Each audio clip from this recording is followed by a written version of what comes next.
Morning Dev uncle. कौन हो तुम? मैं आपको आजाद करने के लिए आई हूँ। जिस तरह से मेरे पापा ने आपको 14 साल की उम्र कैद से आजाद किया, वैसे ही मैं आपको इस दुनिया से आजाद करूंगी। कौन है तुम्हारे पापा? ये आप नहीं जान सकते। अपने सबसे बड़े दुश्मन का नाम जाने बगैर ही आप मर जाएंगे।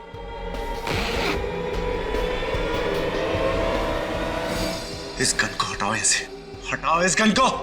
रुक जा, तुम ऐसा नहीं कर सकती। सीआईडी से पंगा मत लो। क्या हुआ, डर गए? इतने बड़े होकर डर गए? जब गोली चलती है ना, तब कुछ समझ में नहीं आता। गोली चलने के पहले का पल ही डरावना होता है, और ये डर तुम्हारे दिमाग में है। सोचना बंद कर दो तो डर अपने आप ही चला जाएगा और फिर सब कुछ ठीक हो जाएगा। कौन हो तुम? तुम्हारे पापा कौन है? कौन है तुम्हारे पापा? कौन है तुम्हारे पापा? प्रभात कुमार। प्रभात कुमार? हाँ, प्रभात कुमार। तुमने क्या सोच लिया मैं तुम्हें नाम बताए बिना ही मार दूंगी? ये नाम जानना तुम्हारे लिए बहुत जरूरी है, क्योंकि यही वो नाम है जो मरने के पहले तुम्हारी कानों में गूंजेगा। कौन प्रभात कुमार? मैं किसी प्रभात कुमार को नहीं जानता।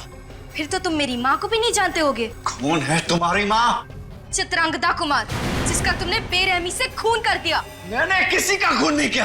अपने पापा को यहाँ बुलाओ। वो तुम्हारी वजह से पहले ही बहुत कुछ सह चुके हैं। उन्हें यहाँ बुलाने की कोई जरूरत नहीं है। बहुत बातें हो गई, अब तुम्हारे मरने का वक्त आ गया है। रुक जा, रुक जा, तुम ऐसा नहीं कर सकती।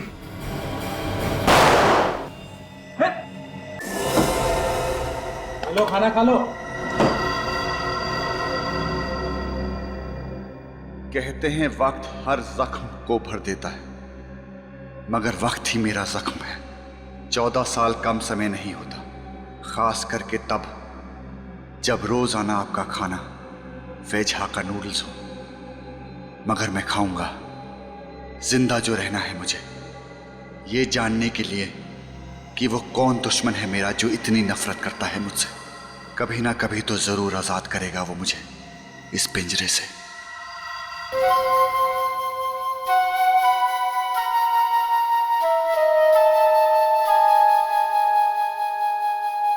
वही धुन फिर से।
बंदूक?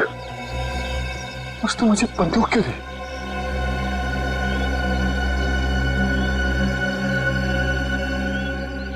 हजार के नोट, इतने सारे।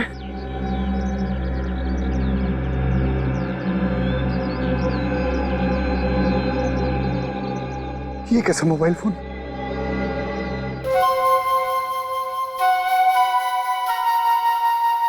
उसी का फोन होगा।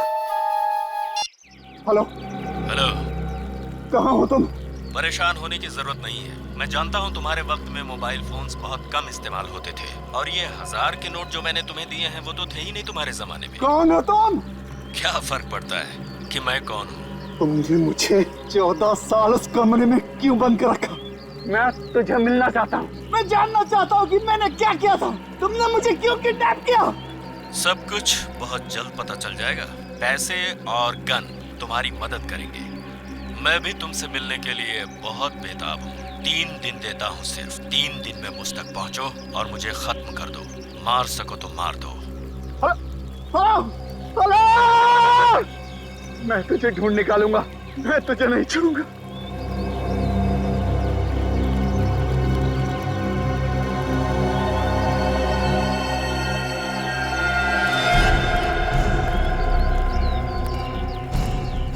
कौन सा जंगल है?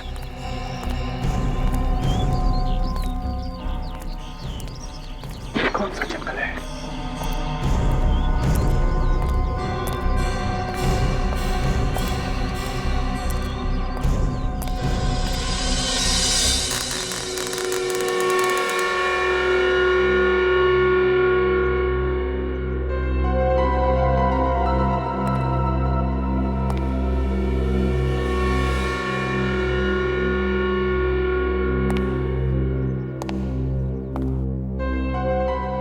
मेरे हंसते खेलते घर को उसकी नजर लग गई।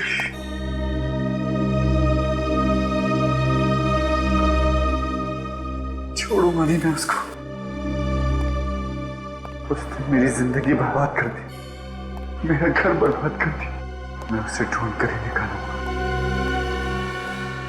ढूंढ कर ही निकालूंगा।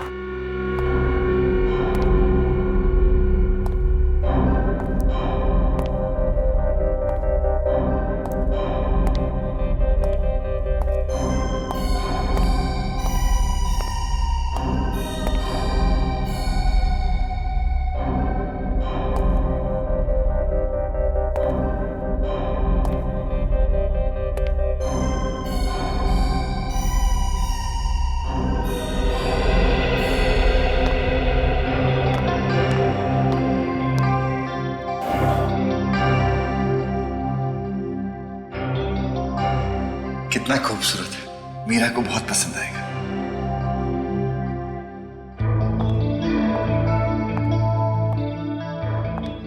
क्या बात है, बड़े खुश लग रहे हो। खुशी की बात है। आखिर क्या बात है, हमें भी तो पता चले। बताता हूँ थोड़ा सब्र करो। सब्र का फल मीठा होता है। कितना सुखी परिवार था हमारा। मेरी मीरा बेटी कैसी है? कितने खुश थे। अब तुम बाहर जाओ, मैं आता हूं।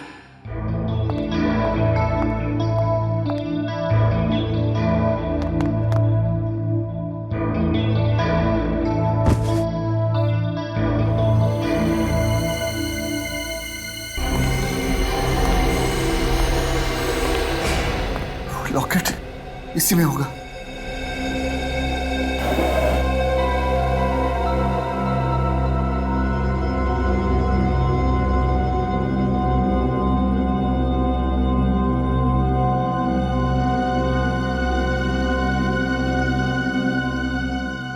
इसे मैं अपने पास रख लेता हूं। इसमें एक डायरी होगी, इसमें होगी ये रही।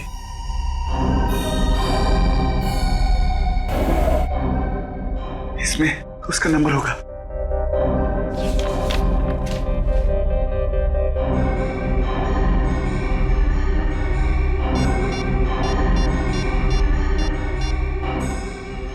हेलो गिरीश, मैं देव। कहाँ है तू? कैसा है? कहाँ था इतने साल? गिरीश, मैं ये सब फोन पर नहीं बता सकता।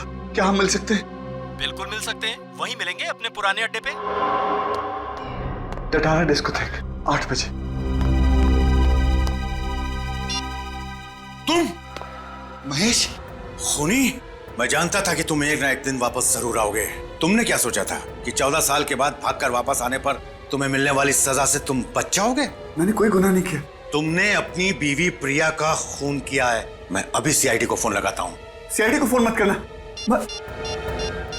महेश, अरे सीआईडी को फोन मत करना। तुम्हारे पास बंदूक है तो मुझे फोन लगाना ही पड़ेगा।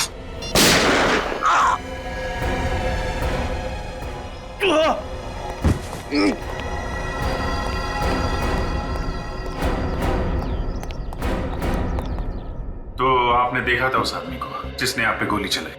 जी हाँ, वो देव था। देव? कौन है ये देव? जी वो मेरा पड़ोसी था। आज से 14 साल पहले वो अपनी पत्नी प्रिया का खून करके भाग गया था। आज तक पकड़ा नहीं गया था। वो क्या वापस अपने घर आया था? जी हाँ, जब मैंने आप लोगों को फोन करके बताने की कोशिश की तो उसने मुझे भी गोली मार दी। अच्छा, उस वक्त देव अकेला था या उसके साथ में कोई और भी था? वो था तो अकेला ही। मुझे गोली मारने के पहले उसने किसी गिरीश नाम के आदमी से फोन पे बात किया था। क्या बात की उसने? आपने कुछ सुना? उससे कह रहा था कि वो उसे टटारा डिस्कोथेक में मिलेगा रात 8 बजे। टटारा डिस्कोथेक रात 8 बजे? 8 बजने में भी 4 घंटे बाकी हैं।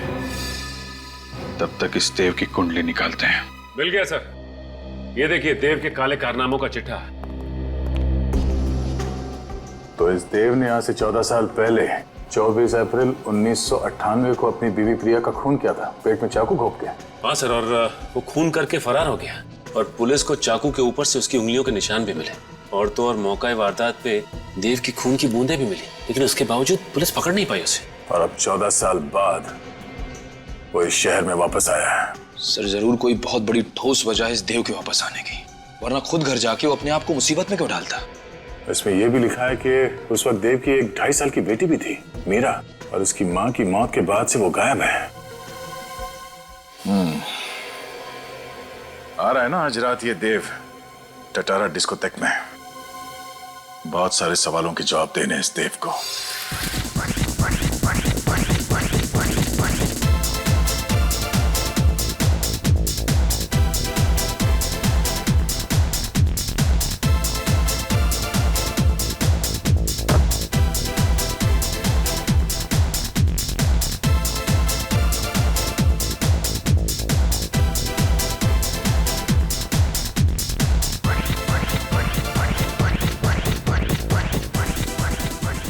हाय हैंडसम, क्या मैं आपके लिए एक ड्रिंक खरीद सकती हूँ?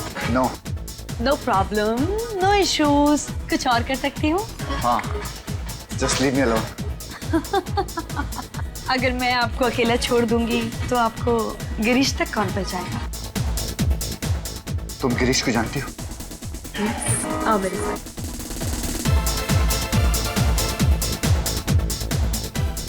गिरीश, देखो तुमसे मिलने देव आया है। देव, हाय मैन। मेरे दोस्त कहाँ थे यार?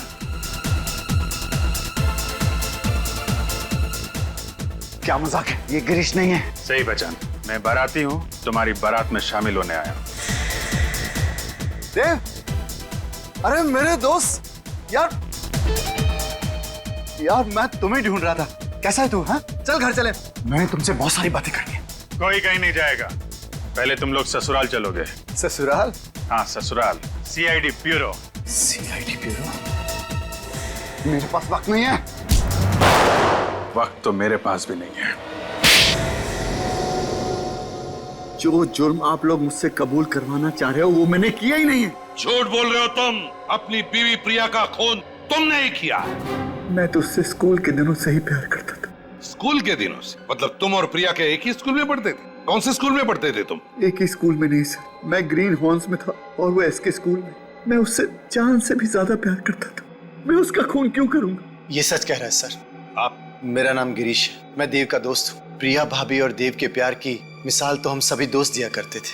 अगर तुमने खून नहीं किया तो इतने साल तक कहाँ गायब रहे? पुलिस से डर के भाग क्यों रहते तुम?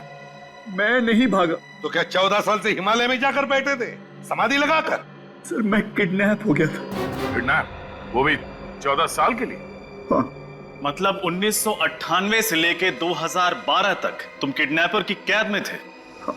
किसने किया था तुम्हें किडनैप? मुझे नहीं पता सर। पता नहीं? तुम कह रहे हो कि किसी ने तुम्हें 14 साल तक किडनैप करके रखा और अब कह रहे हो कि तुम्हें पता नहीं किसने किडनैप किया तुम्हें? मैं कभी उसका चेहरा नहीं देख पाया और ना ही उसने कभी अपना नाम बताया। चलो नाम नहीं सही, वजह तो बताई होगी किडनैप करने की। मुझे कोई वजह नहीं बताई उसने। वजह भी नहीं बताई और तुम चाहते हो कि हम तुम्हारी इस कहानी पर विश्वास करें कि तुम्हें 14 साल के लिए किसी ने किडनैप किया था, कैद में रखा था, मगर किसने किया ये तुम्हें पता नहीं, क्यों किया ये भी तुम्हें पता नहीं। तो फिर चलो ये बताओ, कहां पे रखा था तुम्हें किडनैप करके? बताओ। मुझे नहीं पता था, बस एक कमरा था जिसमें टीवी, फ्रिज, एसी, सारी सुविधाएं दी थी। मैं उसे नहीं जानता और ना मुझे पता था कि मैं उस कमरे में 14 साल रहने वाला।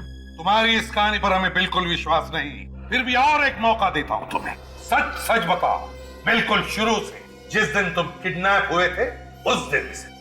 21 अप्रैल 1998 मेरी छोटी सी जिंदगी बड़े सुकून से कट रही थी। सारी खुशियां थी मेरे पास। मैं, मेरी बीवी प्रिया और हमारी नन्ही सी बच्ची मीरा। कितना खूबसूरत है, उसे बहुत पसंद आएगा।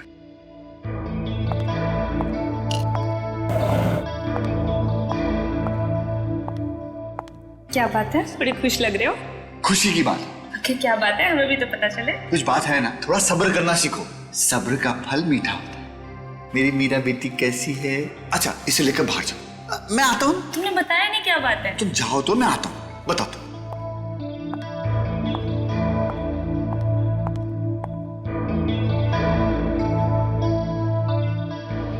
ये क्या हो रहा है? और फिर मैं बेहोश हो गया।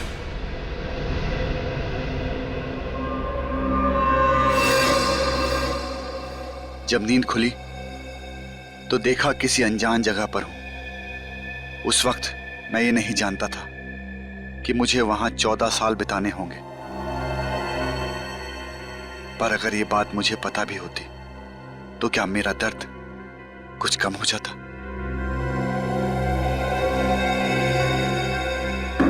दरवाजा खोलो। मुझे अंदर क्यों बंद कर दिया? अरे कोई है? कोई सुन रहा है? मुझे अंदर क्यों बंद किया तुम लोगों ने?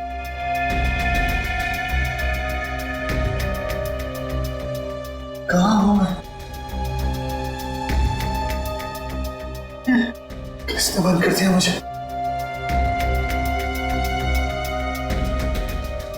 एक भी खिड़की नहीं, टीवी है, सारी सहूलतें। इसने मुझे सब कुछ दिया, लेकिन काल कोठरी में क्यों बंद कर दिया? ये लो खाना। आप लोग कौन है? मुझे क्यों बंद कर रखा भाई साहब? आप लोगों को पैसा चाहिए ना, मैं दिलवाऊंगा। मुझे छोड़ दो। उसके पास पैसों की कमी नहीं है। किसके पास? क्या नाम है उसका? मुझे बताओ, मुझे बताओ उसका नाम। वो तुम्हें जल्द ही पता चलेगा। छोड़ो। अरे छोड़ो, छोड़ो।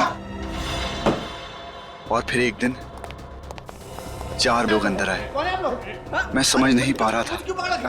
कि वो मेरा खून क्यों ले जा रहे हैं। मेरा खून क्यों ले लिया? जाने से पहले उन्होंने मेरा ग्लास भी ले लिया। ग्लास? उन्होंने ऐसा क्यों किया था? अरे कहाँ जा रहे हो? कहाँ जा रहे हो आप लोग? अरे मेरा खून क्यों ले जा रहे हो? मेरा खून, मुझे छोड़, मुझे छोड़। ये उस दिन मुझे समझ में आया जब मैंने न्यूज चैनल पर देखा कि आज सुबह देव नाम के सिविल इंजीनियर ने अपनी पत्नी प्रिया की चाकू मारकर हत्या कर दी। चाकू पर देव की उंगलियों के निशान और फर्श पर उसकी खून की बूंदें इस बात की पुष्टि करती हैं कि खून देव ने ही किया है। देव फरार है। पुलिस को उसकी तलाश है। देव और प्रिया की एक 2.5 साल की बेटी मीरा भी थी, जिसका फिलहाल कोई पता नहीं चल पा रहा। पुलिस का मानना है कि देव उसे अपने साथ ले गया है।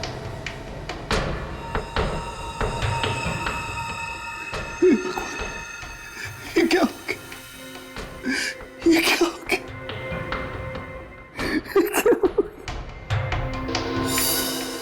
क्यों मारा तुमने प्रिया को?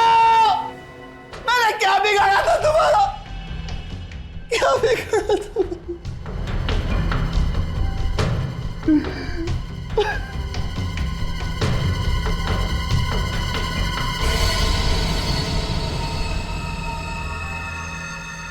मैं कैसे मार सकता हूँ इसको? मैं तो यहाँ हूँ। मैं फरार कैसे हो सकता? हाँ, मैं तो प्रिया को बहुत प्यार करता था।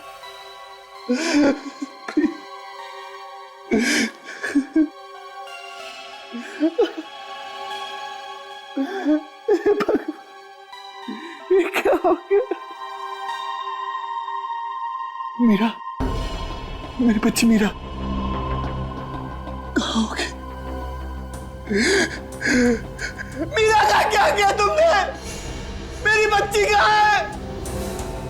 मैंने क्या बिगाड़ा है तुम्हारा? मुझे माफ कर दो। मेरी बच्ची मुझे वापस दे दो। और इस तरह उस इंसान ने मेरी हंसती खेलती जिंदगी बर्बाद कर दी। अब मेरी जिंदगी का सिर्फ एक ही मकसद है, बदला। उससे मारकर मैं फांसी भी चढ़ जाऊं तो मुझे परवाह नहीं, मुझे परवाह नहीं। तुम्हारी बेटी मीरा, वो कहाँ है? पता नहीं कैसी होगी, मुझे ये भी नहीं पता। किस हाल में होगी, मुझे ये भी नहीं पता। हौसला रखो देव, तुम कानून को अपने हाथ में नहीं लोगे। सीआईडी वाले उस खूनी को सजा जरूर दिलाएंगे और तुम्हारी बेटी मीरा को भी ढूंढ निकालेंगे। मुझे लगता है कि जरूर ये काम किसी पुलिस ऑफिसर या फोरेंसिक के डॉक्टर का होगा, वरना देव की उंगलियों के निशान उठाकर हथियार पे डालना और फिर ब्लड सैंपल्स को ठीक जगह पे गिराना, ये किसी अनाड़ी आदमी का काम नहीं हो सकता सर। बिल्कुल सही कह रहे हो तुम। एक बात बताओ देव, ये गन और फोन ये तुम्हें किसने दिए, कहां से आए? उसी ने दिए थे, मेरी सूट की जेब में रख दिए थे और उसका फोन भी आया था प्राइवेट नंबर से। प्राइवेट नंबर से फोन आया था? क्या कहा उसने? कि अगर 3 दिन में मैंने उसे नहीं ढूंढ निकाला तो वो मुझे मार देगा। मेरे दोस्त की जान बचा लीजिए सर, इतने सालों के बाद मिला है मुझे ये, मैं इसे फिर से खोना नहीं चाहता। आप चिंता मत करो, आपके दोस्त देव को कुछ नहीं होगा। सर ये आदमी काफी पहुंचा हुआ है, क्योंकि प्राइवेट नंबर्स तो ऐसे ही किसी को नहीं मिलते। देव, वो आवाज कुछ जानी पहचानी सी लगी तुम्हें जब तुमने फोन पे बात किया उससे? नहीं सर। चलो उस जगह के बारे में तो बताओ, याद करो, जरा दिमाग पर जोर डालो, बताओ। सर बस एक कमरा था, उस कमरे में कोई खिड़की नहीं थी, बाहर से किसी की कोई आवाज नहीं आती थी। मैं तो किसी इंसान की आवाज सुनने को तरस गया था सर। फिर भी कुछ तो सुना होगा, वहां बाहर से कोई आवाज आई होगी, कोई अजीब सी आवाज। बस हाँ हाँ सर, एक धुन जिसके सुनने के बाद मैं बेहोश हो जाता था। धुन सुनते थे और बेहोश हो जाते थे? जी सर। अच्छा, और कुछ? हाँ सर, हवाई जहाज उड़ने की आवाज दिन भर आया करती थी सर। हवाई जहाजों की आवाज है? इसका मतलब है दया, वहां पे एयरपोर्ट है करीब ही जहां पर देव को कैद करके रखा था। कुछ और खास बात? देखो देव, छोटी सी छोटी बात भी हमारे लिए काम की हो सकती है, बताओ, सोचो। हाँ सर, वो लोग मुझे दिन रात एक ही किस्म का खाना देते थे सर। रोज एक ही किस्म का खाना? हाँ सर, 14 साल दिन रात मैंने एक ही चीज खाई है, नूडल्स, सिर्फ नूडल्स, सिर्फ नूडल्स। देव, ये बताओ, क्या कभी इस नूडल्स का स्वाद बदला है या एक ही स्वाद था, एक ही किस्म के, एक ही तरह की नूडल्स? नहीं सर, 14 सालों में उसका स्वाद कभी नहीं बदला। उसका स्वाद आज भी मुझे याद है, मेरी जुबान पर खुदरा हुआ है सर उसका स्वाद। आई एम सॉरी देव, लेकिन तुम्हें एक बार और वो नूडल्स खाने पड़ेंगे हमारे लिए।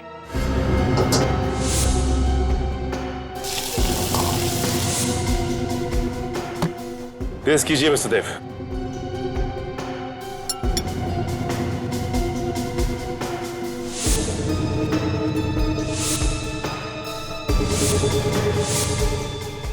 ये नहीं है। इस रेस्टोरेंट का शेफ कौन है? ये वो नूडल नहीं है। मुझे नहीं लगता ये नूडल खाने के बाद मैं और कभी नूडल खा पाऊंगा। इतना घटिया बना है।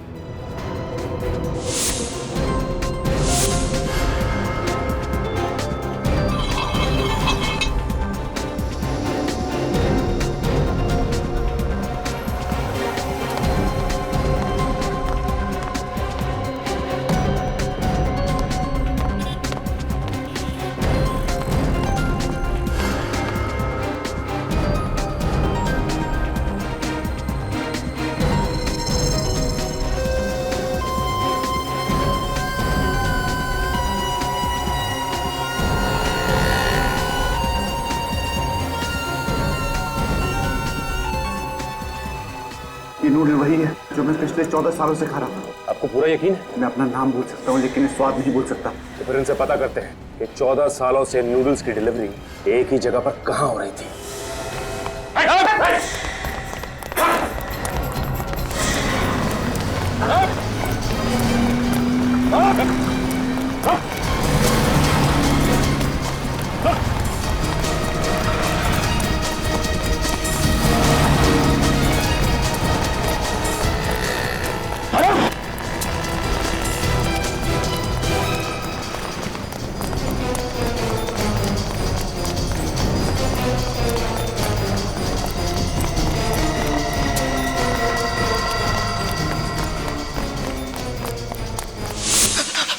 बटलर, तुम यहाँ क्या कर रहे हो? मेरे पीछे वो सीआईडी।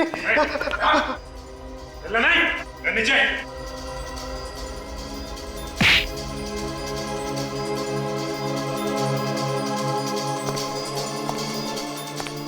ये तो मैं हूं। मुझे पूरा यकीन था कि उस कमरे में कैमरे हैं। क्यों किडनैप किया मुझे? तुमसे बात करता था ना। मैं नहीं हूँ वो। तुम ही थे, तुम ही थे। नहीं, मैं नहीं हूँ वो। तुम्हें कैद कर रखने के लिए मुझे किसी ने पैसे दिए थे। किसने दिए थे पैसे? मैं नहीं जानता, वो हमेशा मुझे फोन करता है। फोन नंबर लाओ लाओ। वो हमेशा अपने प्राइवेट नंबर से फोन करता है। और पैसे? वो तुम्हें पैसे कैसे देता था? वो हर महीने के 1 तारीख को बिल्डिंग के नीचे ड्रॉप बॉक्स में रख कर जाता है। अगर ये वो आदमी नहीं है तो वो कौन है जो मुझसे इतनी नफरत करता है कि 14 साल के लिए वो इस आदमी को पैसे देगा मुझे कैद में रखने के लिए? इसका पता भी चल जाएगा। देखो तो मैं चाहता हूं कि तुम उन सारे लोगों के नाम लिखो, तुम्हारे बचपन से लेकर आज तक उन सारे लोगों के नाम जिनके साथ कभी तुम्हारा झगड़ा हुआ हो या किसी का दिल दुखाया हो तुमने। कभी कभी क्या होता है, एक छोटी सी बात भी काफी होती है बदला लेने के लिए। प्रतीक, मंगल, शुभम, सिद्धार्थ, सौकी, जेरी, ये रही मेरी दुश्मनों की लिस्ट। प्रतीक, मंगल, शुभम, सिद्धार्थ, सौकी, अशोक और जेरी। सर, ये उसी का फोन। स्पीकर फोन पर बात करो। हेलो। हेलो देव, कैसे हो? बाहर मजा आ रहा है कि नहीं? जब तक तुझसे मुलाकात नहीं होगी मजा कैसे आएगा? 24 घंटे, बस 24 घंटे और बचे, फिर हम दोनों आमने सामने होंगे। अपनी जिंदगी का आखिरी दिन खुलकर जी लो देव। तुझे जितना जीना है जी ले, जिस बिल में छुपा है छुपा रहे, तुझे पताल से भी ढूंढ कर निकाल लूंगा। जब सीआईडी वाले पास खड़े हों तो चीटी के भी पर निकल आते हैं। अगर तुझे लगता है कि सीआईडी वाले तेरी जिंदगी बचा पाएंगे तो तू बहुत बड़ा बेवकूफ है। अपने दुश्मनों की लिस्ट में मेरा नाम लिखना भूल गया देव। कौन हो तुम? सामने क्यों नहीं आते? मुझसे मिलते क्यों नहीं तुम? जल्दी मिलूंगा, तब तक अपनी मौत का इंतजार कर। हेलो। इसे कैसे पता चला कि देव के आसपास क्या हो रहा है? कोई पीछा कर रहा है हमारा, हम पे नजर रख रहा है। लेकिन फ्रेडी, उसे तो ये भी मालूम है कि देव इस वक्त सीआईडी ब्यूरो में बैठा है और अपने दुश्मनों की लिस्ट बना रहा है। कहीं कोई सीक्रेट कैमरा तो नहीं लगवा दिया उसने यहाँ पे?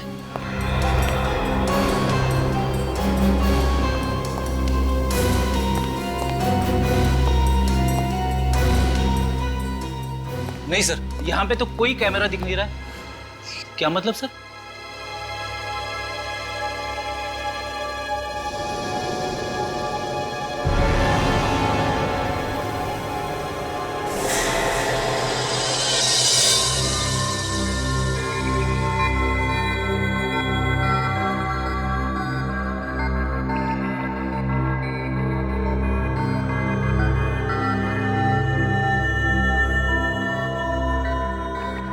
मगर सर,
अब बात कर सकते हैं। इस बग को मैंने इस साउंड प्रूफ बॉक्स में रख दिया है। अब ये हमारी आवाज कैच नहीं कर सकता है। इस बग की वजह से ये किडनैपर हमसे एक कदम आगे रहता था। अब देखते हैं यार सड़ेंगे ये देव होश में कब आएगा? 2 घंटे में इसके एनेस्थीसिया का असर खत्म हो जाएगा, उसके बाद ही होश में आएगा। सर, जिसने भी ये काम किया है उसका दिमाग बहुत ही अजीब तरीके से चलता है। उसने पहले देव को 14 साल तक कमरे में बंद रखा और जब छोड़ा तो उसके शरीर में ये बग फिट कर दिया ताकि वो हर समय इसकी बातें सुन सके। और ये बग भी उसी दौरान लगाया गया है जब देव को बंदी बनाया गया था।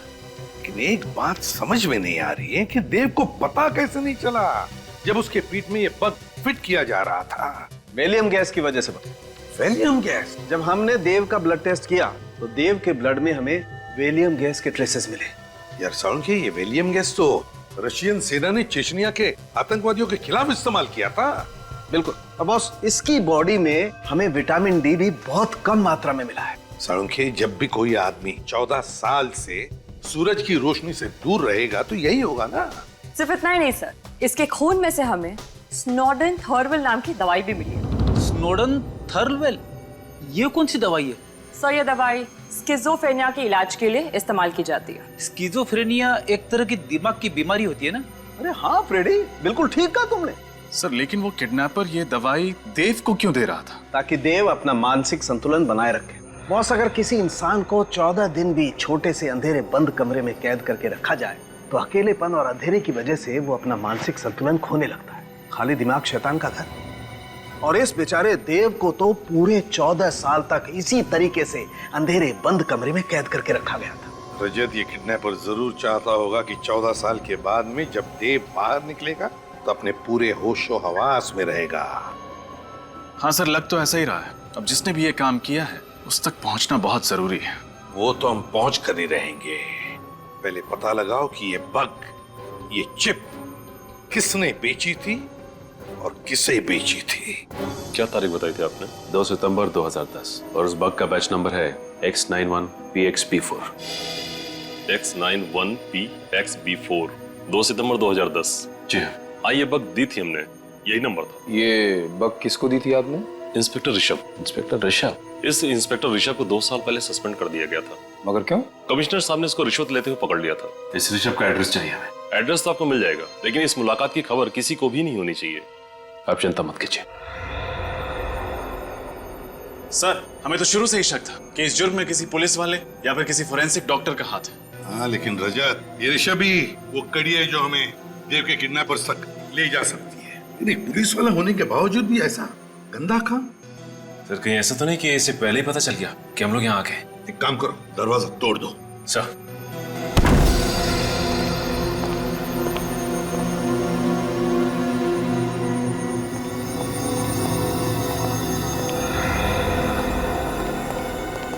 लगता है घर में तो कोई नहीं है। कहीं ये चुप कर तो नहीं बैठा है घर में?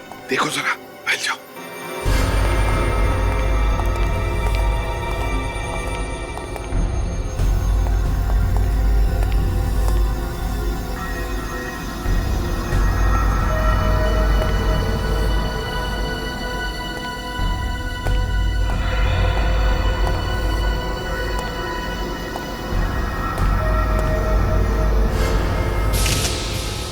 सर, हाँ,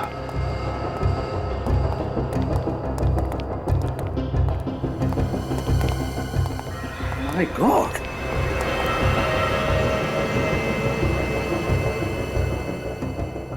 कहीं ये ऋषभ तो नहीं? बहुत बुरी तरह से चाकू से वार किए लगता है। कम से कम 5-6 वार तो है। सर हो सकता है ये काम देव के किडनैपर्स का हो।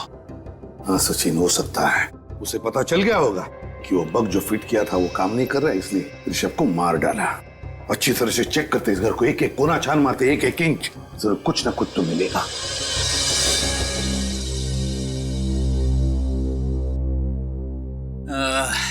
ये रही मेरी अगली चाल। ये गया आपका प्यादा। फंस गए ना जाल में। 1, 2, 2.5 आपकी रानी गई। मैं तो अपनी रानी पहले ही खो चुका हूं। आई एम सॉरी यार, मैं समझ सकता हूँ कि तुम्हारे दिल पे क्या बीत रही होगी।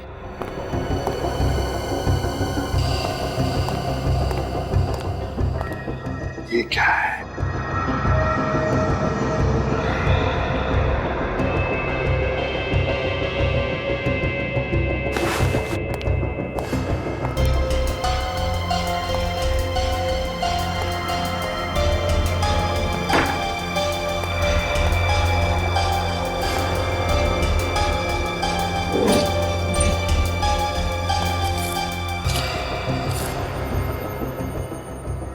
Greenhorn School, class of 1985, reunion. रजत, सचिन, ये देखो क्या मिला। Green horn school class of 1985 reunion. Green horn school? इसका मतलब ऋषभ भी ग्रीन हॉर्न स्कूल में पढ़ता था? सिर्फ ऋषभ ही नहीं, देव भी इसी स्कूल में पढ़ता था। कहीं ऐसा तो नहीं कि ये खूनी, ये देव का दुश्मन भी इसी स्कूल में पढ़ता था? हाँ सर, हो सकता है, लेकिन सर इस देव ने कभी इस स्कूल में पढ़ने वाले किसी आदमी का जिक्र नहीं किया। वही तो, क्यों नहीं किया जिक्र? नहीं, कुछ तो गड़बड़ है। काम करो, इस देव से बात करो, फ्रेडी को फोन लगाओ और उससे पूछो कि याद करके बताए, अच्छी तरह से याद करके बताए कि क्या जब वो स्कूल में था तब उसकी किसी के साथ कोई दुश्मनी थी क्या?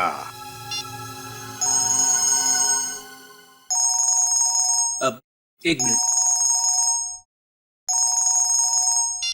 Hello sir. हाँ फ्रेडी, देव तुम्हारे सामने। एक मिनट के लिए भी मैंने अपनी आंखों से ओझल नहीं होने दिया देव को। मैं जानता हूँ सर, 3 दिन हो चुके हैं, देव की जान को खतरा है। अच्छा देव से बात करो। देव, लाइट कैसे चली गई? बिजली का बिल तो भरा था ना मैंने। फ्रेडी क्या हुआ?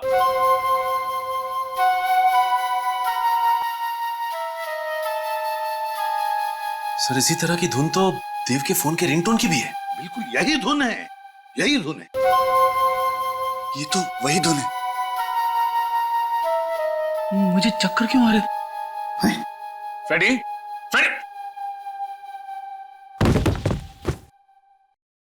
क्या हो गया? फोन कट गया सर। जरूर कुछ तो गड़बड़ है फ्रेडी के घर पर। चलते हैं उधर, जल्दी, लेट्स गो।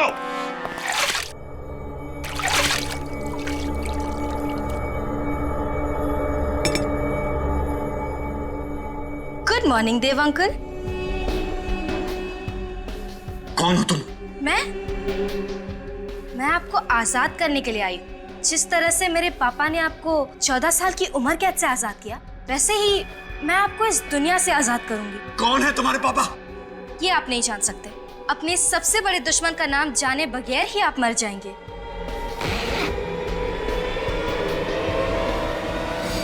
इस गन को हटाओ, ऐसे हटाओ इस गन को। रुक जा, तुम ऐसा नहीं कर सकती। सीआईडी से पंगा मत लो। क्या हुआ, डर गए? इतने बड़े होकर डर गए? जब गोली चलती है ना, तब कुछ समझ में नहीं आता। गोली चलने के पहले का पल ही डरावना होता है, और ये डर तुम्हारे दिमाग में है। सोचना बंद कर दो तो डर अपने आप ही चला जाएगा और फिर सब कुछ ठीक हो जाएगा। कौन हो तुम? तुम्हारे पापा कौन है? कौन है तुम्हारे पापा? कौन है तुम्हारे पापा? प्रभात कुमार। प्रभात कुमार? हाँ, प्रभात कुमार। तुमने क्या सोच लिया मैं तुम्हें नाम बताए बिना ही मार दूंगी? ये नाम जानना तुम्हारे लिए बहुत जरूरी है, क्योंकि यही वो नाम है जो मरने के पहले तुम्हारी कानों में गूंजेगा।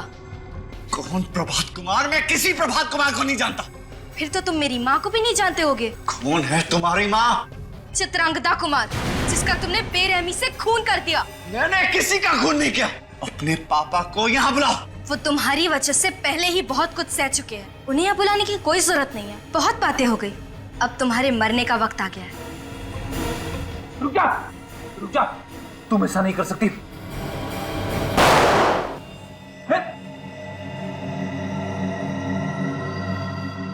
तुम इतने जल्दी नहीं मरोगे ना? ये लो। रुक जा।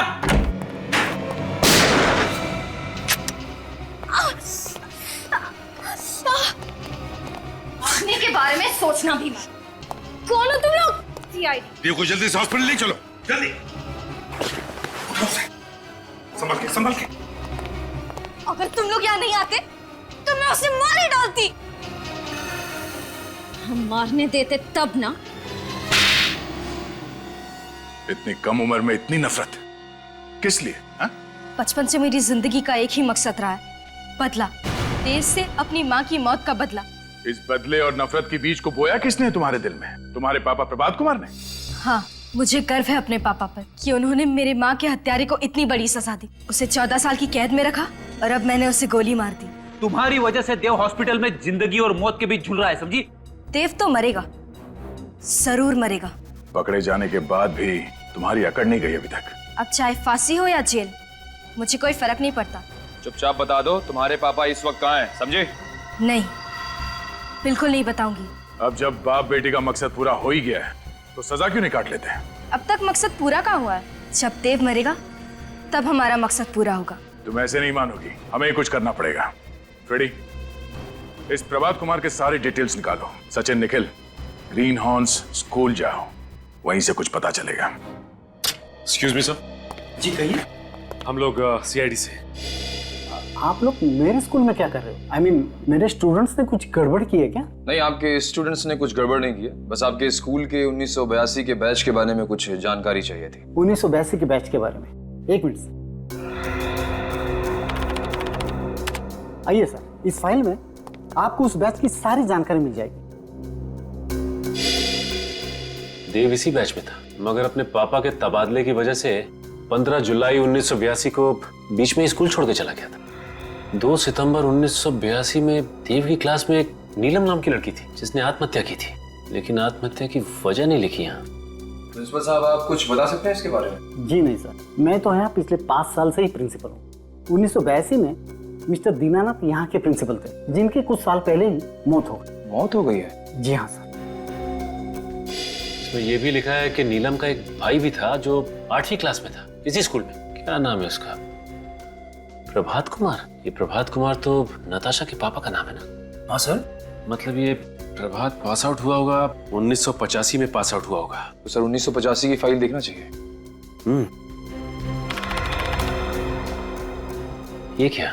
प्रभात और ऋषभ दोनों एक ही क्लास में पढ़ते थे, तो इसका मतलब ये दोनों एक दूसरे को अच्छी तरह से जानते होंगे और इसीलिए प्रभात ने ऋषभ से वो बग मंगाया होगा देव के शरीर में डालने को। और सर, जब उस बग के बारे में हमें पता चल गया तो प्रभात कुमार ने ऋषभ को ही रास्ते से हटा दिया। हो सकता है निखिल कि नीलम की मौत में देव का ही हाथ हो, इसीलिए तो प्रभात देव से बदला लेना चाहता था। और सर, अगर नीलम की मौत की वजह देव है तो देव ने हमसे इतनी बड़ी बात छुपाई क्यों? हो सकता है निखिल कि देव को पता ही ना हो, क्योंकि देव ने स्कूल छोड़ा था जुलाई महीने में और नीलम ने आत्महत्या की थी सितंबर के महीने में। अच्छा प्रिंसिपल साहब, इन सब की फोटोग्राफ मिल सकती है? जी सर।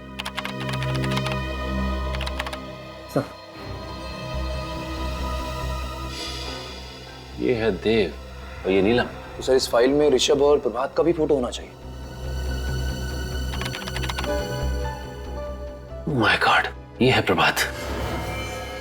सर, ये प्रभात कुमार है? हाँ निखिल, अब वक्त आ गया है इस खरगोश को पिल से निकालने का। सर, मैं प्रभात कुमार के घर से आ रहा हूँ, उसका कोई आता पता नहीं है। फोन किया उसे? हाँ सर, किया था, फोन बंद आ रहा है। आप लोग कितनी भी कोशिश कर लीजिए, मेरे पापा तक कभी नहीं पहुंच पाओगे। सर, मैं ग्रीन हॉर्न स्कूल से आ रहा हूँ। ये देखिए सर, ये प्रिंट आउट। नताशा, तुम्हारी बुआ ने आत्महत्या की थी, ये बात मालूम है तुम्हें? मेरी कोई बुआ नहीं है। है, नीलम कुमार नाम है उनका, मगर सितंबर 1982 में उसने आत्महत्या की थी। मगर पापा ने कभी बताया नहीं इस बारे में। ओहो, नहीं बताया? शायद भूल गए होंगे। मगर उन्होंने तुम्हें ये तो बताया होगा ना कि नीलम कुमार और देव एक ही स्कूल में पढ़ते थे। ये क्या कह रहे हैं आप? ये देखो, पढ़ो इसे।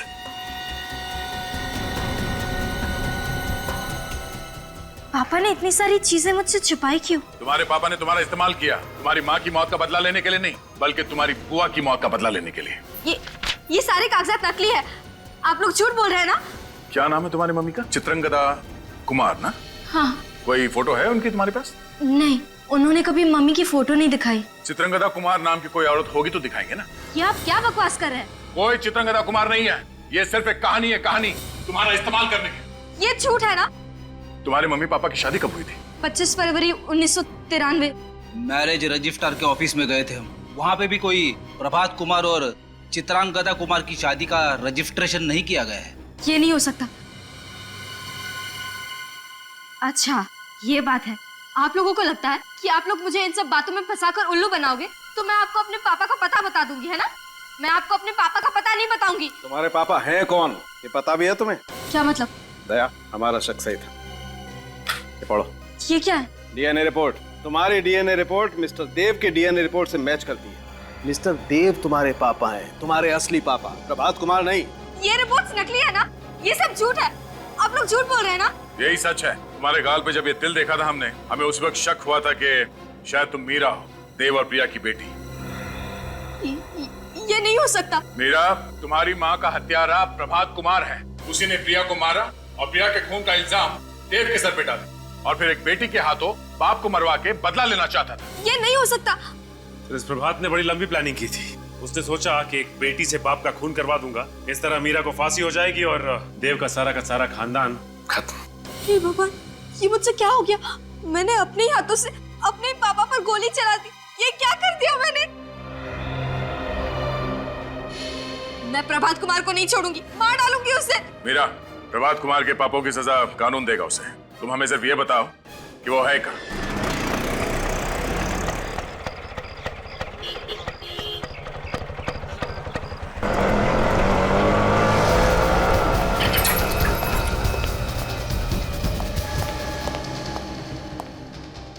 ताशा बेटी, तुम यहाँ? सीआईडी वालों ने तुम्हें छोड़ दिया? सीआईडी वालों ने मुझे छोड़ दिया। जब मैंने उन्हें अपनी माँ के खून की दर्द भरी दास्तान सुनाई तो दया का भी दिल पिघल गया। दया का दिल भी पिघल गया? अरे बेवकूफ लड़की, दया का दिल कभी पिघल नहीं सकता, क्योंकि इसका दिल लोहे का बना हुआ है। जरूर इसमें उनकी कोई चाल होगी। ठीक कहा तुमने, ये हमारा ही प्लान था, मिस्टर प्रभात कुमार उर्फ गिरीश। धोखा, इतना बड़ा धोखा किया तुमने मेरे साथ। धोखेबाज तो तू है, जो बचपन से अब तक मुझसे झूठ कहता आया। अपनी माँ के खूनी के कहने पर मैंने अपने पापा पर गोली चला दी। तो तुम्हें सब कुछ पता चल चुका है। कितनी कोशिश की मैंने कि कम से कम खून खराबा हो, खुशी खुशी सब कुछ निपट जाए, मगर अब मुझे लगता है यहाँ पर मुझे 4 लाशें बिछानी पड़ेगी। तुम लाशें बिछाओगे? लाशें बिछाने लायक बचोगे तब ना। बोल, क्यों किया ये सब? क्योंकि मैं देव को बर्बाद कर देना चाहता था। क्या दुश्मनी थी तुम्हारी देव के साथ? देव मेरी बहन का खूनी है। लेकिन नीलम ने तो आत्महत्या की थी ना? देव की वजह से आत्महत्या की थी मेरी बहन नीलम ने, क्योंकि ग्रीन होम स्कूल में उसने सभी को ये कहकर उसे बदनाम कर दिया था कि वो उससे प्यार करती है, उससे शादी करना चाहती, जबकि ऐसा कुछ भी नहीं था। देव तो जुलाई 1982 में स्कूल छोड़कर जा चुका था। हाँ, मगर देव के स्कूल छोड़ देने के बाद भी ग्रीन हॉर्न्स के बाकी के स्टूडेंट्स के तानों ने नीलम का पीछा नहीं छोड़ा, और मायूस होकर वो खुद मौके से लटक गई। गिरीश, तुम्हारी बहन के साथ जो कुछ भी हुआ बहुत गलत हुआ, मगर बदला लेने के लिए तुमने देव के साथ जो कुछ भी किया वो भी ठीक नहीं है। सालों से बदले की आग मेरे दिल में चल रही थी, और मैंने उसे कभी बुझने भी नहीं दिया। बस सही मौके का इंतजार कर रहा था, क्योंकि देव मुझे पहचानता नहीं था, इसलिए गिरीश बनकर मैंने उससे दोस्ती की। ये सब करने का क्या फायदा हुआ? तुम्हारी मरी हुई बहन वापस तो नहीं मिली ना? तुम्हें मिलेगा सिर्फ फांसी का फंदा। डॉक्टर साहब, कैसी तबीयत है इनकी? गोली दिल के बिल्कुल पास लगी और खून भी काफी बह गया है, इसलिए इनका बचना मुश्किल है। नहीं डॉक्टर साहब, ऐसा मत कहिए। अगर मेरे पापा को कुछ हो गया तो मैं अपने आप को माफ नहीं कर पाऊंगी। हमें जो कुछ करना था हम कर चुके हैं, अब तो इनको केवल भगवान ही बचा सकते हैं। पापा, पापा उठिए ना, मैं आपकी बेटी मीरा। मैं आपको पहचान नहीं पाई, पर आपको तो मुझे पहचान लेना चाहिए था ना। पापा जवाब दीजिए, इतने सालों बाद आपकी बेटी वापस आई है, आप उठकर उसे गले नहीं लगाएंगे? ओ नो, इनकी हालत तो बिगड़ती जा रही है। पापा आप मुझे छोड़कर कहीं नहीं जा सकते, समझ गए आप? मम्मी भी मुझे छोड़ के चली गई थी, अगर आप चले गए तो मुझे कौन संभालेगा? पापा उठिए ना पापा। हे भगवान, आप प्लीज मेरे पापा को बचा लीजिए। मैं जेल चली जाऊंगी, अपने सारे बुरे कामों की सजा काटूंगी, पर आप मेरे पापा को बचा लीजिए प्लीज। भगवान उठिए ना पापा। इन्हें होश आ रहा है। पापा मुझे माफ कर दीजिए, मुझसे बहुत बड़ी गलती हो गई। मुझे अब पर गोली नहीं चलानी चाहिए थी।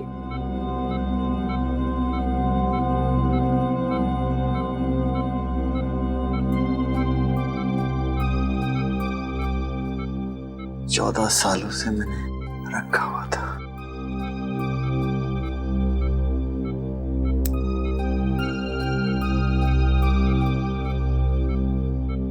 ये तो मेरे बचपन का फोटो है।